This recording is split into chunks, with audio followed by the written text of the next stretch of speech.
بسم اللہ الرحمن الرحیم۔ اللہ تعالیٰ کا ارشاد ہے، اے میرے وہ بندو جنہوں نے اپنی جانوں پر زیادتی کی ہے، اللہ کی رحمت سے نا امید مت ہو جاؤ۔ بے شک اللہ تعالیٰ سب گناہوں کو معاف فرما دے گا، اور بے شک وہ غفور الرحیم ہے۔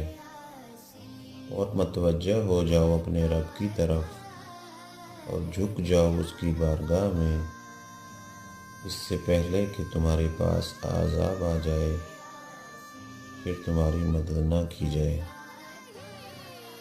یہ آیت کریمہ اہل ایمان کے لیے بہت بڑی ڈھارس ہے، اور اس میں مومنین کو حکم دیا ہے کہ اللہ کی رحمت سے نا امید نہ ہو۔